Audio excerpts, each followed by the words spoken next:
Assalamualaikum warahmatullahi wabarakatuh. Perkenalkan, nama saya Dinda Putri Aulia dengan NIM 23104126 dari jurusan Kimia Fakultas Matematika dan Ilmu Pengetahuan Alam. Pada video kali ini saya akan menjelaskan mengenai isu yang sedang hangat saat ini, yaitu mengenai program Tapera, yaitu potensi penyimpangan dari kebijakan Tapera kepada buruh. Baiklah, saya akan menjelaskan sedikit tentang Tapera. Tapera itu apa sih gitu ya kan? Tapera adalah tabungan perumahan rakyat, yaitu penyimpanan yang dilakukan oleh peserta secara periodik dalam jangka waktu tertentu yang hanya dapat dimanfaatkan untuk pembiayaan perumahan atau dikembalikan. Program ini dirancang khusus untuk membantu masyarakat berpenghasilan rendah dalam mewujudkan impian memiliki hunian layak dan terjangkau, didorong oleh kebutuhan mendesak akan perumahan yang memadai bagi populasi Indonesia yang terus bertumbuh. Program Tapera hadir sebagai jawaban atas masalah klasik ini. Lebih dari sekadar program perumahan, Tapera merupakan simbol harapan bagi MBR atau masyarakat berpenghasilan rendah yang selama ini dipinggirkan dari akses kepemilikan rumah. Dana murah jangka panjang yang ditawarkan membuka peluang bagi masyarakat untuk memiliki rumah, membangun rumah, atau memperbaiki rumah.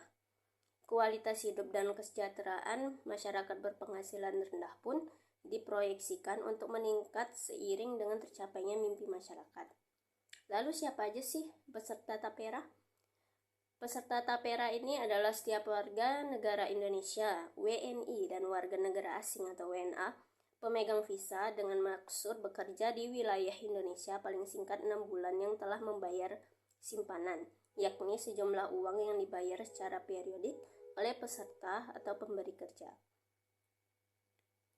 Peserta Tapera terdiri dari pekerja dan pekerja mandiri yang berpenghasilan paling sedikit sebesar upah minimum dan telah berusia paling rendah 20 tahun atau sudah kawin pada saat mendaftar.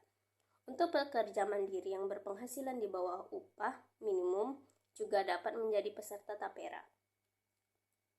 Pekerja sebagaimana dimaksud di atas meliputi calon pegawai negara sipil atau CPNS, pegawai aparatur sipil negara atau ASN, prajurit TNI, prajurit siswa TNI, anggota Polri, pejabat negara, pekerja atau buruh BUMN, pekerja atau buruh BUMD, pekerja atau buruh BUMS, dan pekerja lainnya yang menerima gaji atau upah.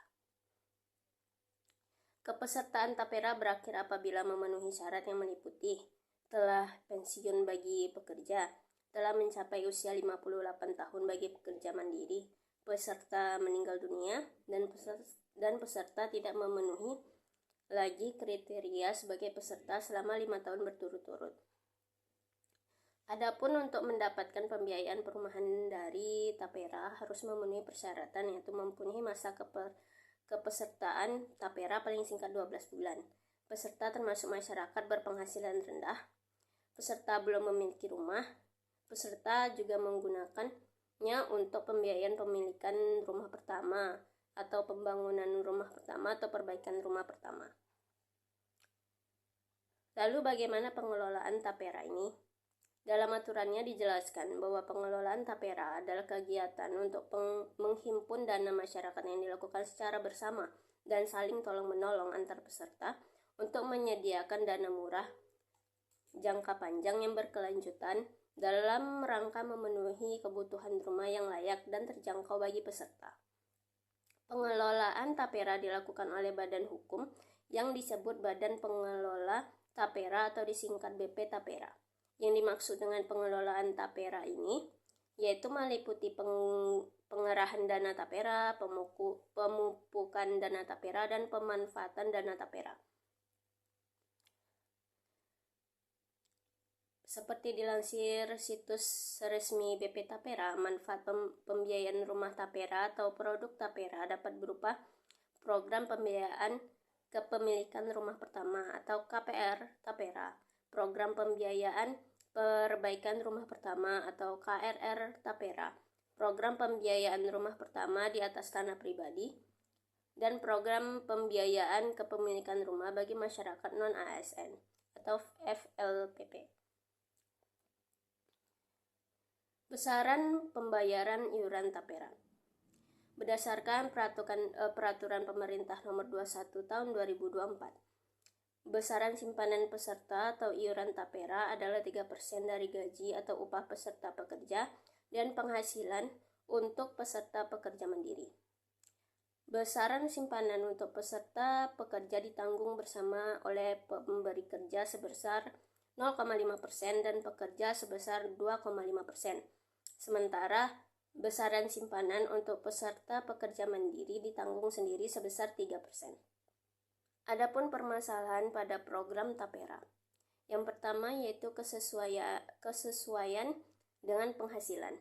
Besaran sumbangan yang harus disetor oleh peserta Tapera, baik karyawan formal maupun informal, seringkali dianggap terlalu besar atau tidak sesuai dengan kemampuan ekonomi mereka. Hal ini dapat membuat partisipasi masyarakat rendah karena sulit untuk menyisihkan dana tambahan dari penghasilan mereka. Yang kedua yaitu transparansi dan pengelolaan dana. Ada kekhawatiran tentang transparansi dan pengelolaan dana Tapera yang optimal. Masyarakat perlu memiliki keyakinan bahwa dana yang mereka setorkan dikelola dengan baik dan aman, serta mendapatkan pengembalian investasi yang memadai. Yang ketiga yaitu akses dan keterjangkauan perumahan.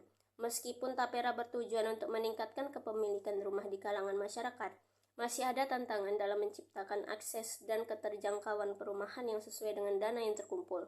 Perlu adanya strategi yang lebih inklusif untuk memastikan bahwa manfaat dari tabungan perumahan rakyat dapat dirasakan oleh berbagai lapisan masyarakat.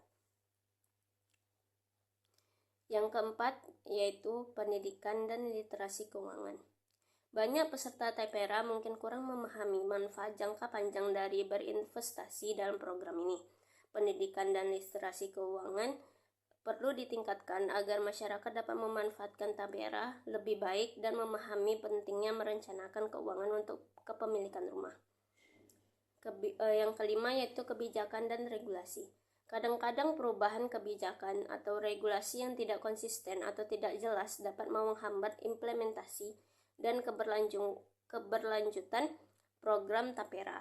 Konsistensi kebijakan dari pemerintah sangat penting untuk menciptakan lingkungan yang stabil bagi program ini.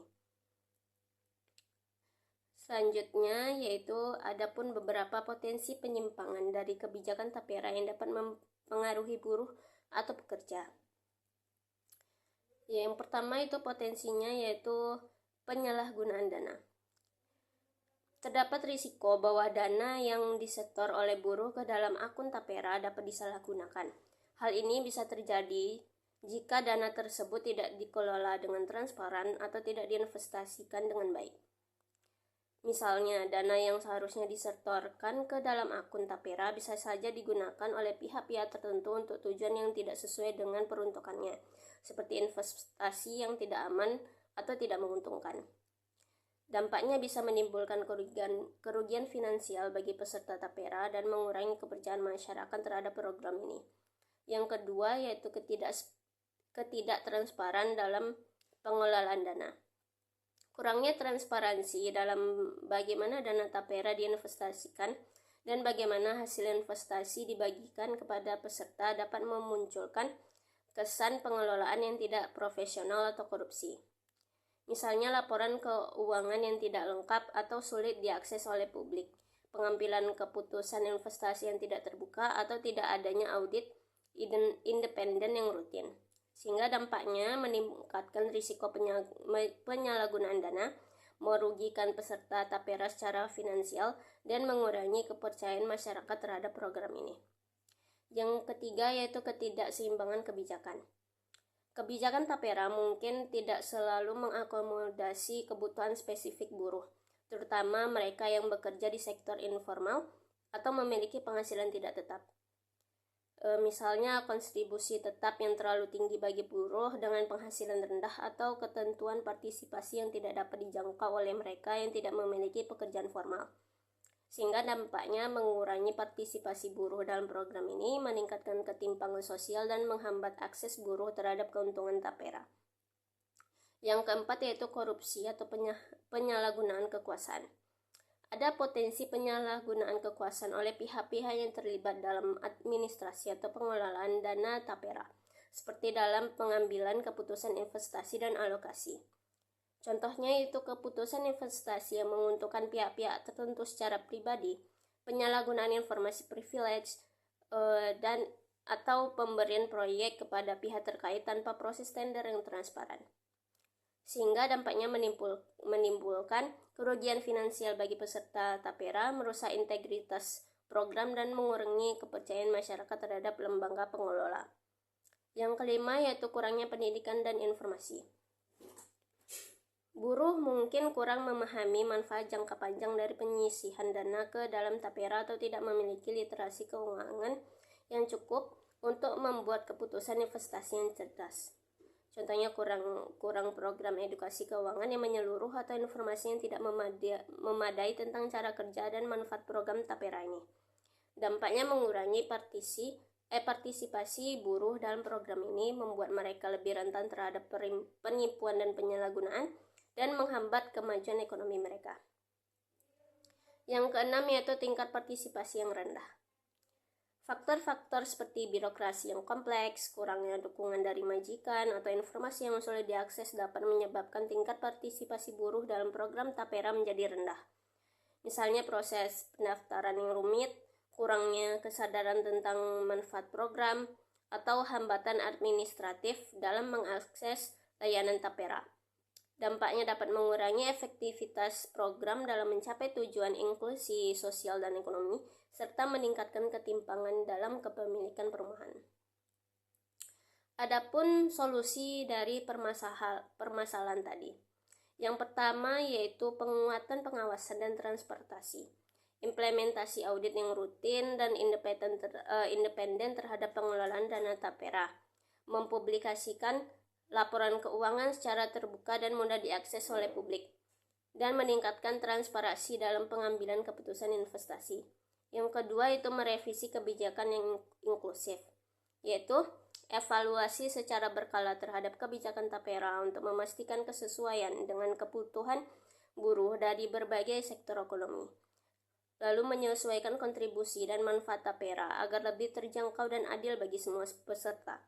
Yang ketiga yaitu pendidikan dan literasi keuangan. Program edukasi yang intensif tentang manfaat tabungan perumahan rakyat dan prinsip-prinsip dasar investasi, dan memperkuat literasi keuangan di kalangan buruh untuk meningkatkan pemahaman tentang manfaat jangka panjang dari berinvestasi melalui tapera. Yang keempat yaitu meningkatkan akses dan dukungan administratif. Memudahkan proses pendaftaran dan administratif bagi peserta tapera, termasuk dukungan yang lebih besar dari majikan atau serikat pekerja. Lalu menyediakan informasi yang jelas dan terperinci tentang cara mengakses layanan tapera. Yang kelima, yang paling penting adalah penegakan hukum yang ketat. Menetapkan sanksi yang sangat tegas bagi pelanggaran etika atau regulasi dalam pengelolaan dana tapera, dan memperkuat mekanisme pengawasan dan pengaduan untuk melindungi kepentingan peserta tapera dan potensi penyalahgunaan atau korupsi. Sekian dari penjelasan saya mengenai tapera. Apabila ada kesalahan saya, mohon dimaafkan. Wassalamualaikum warahmatullahi wabarakatuh.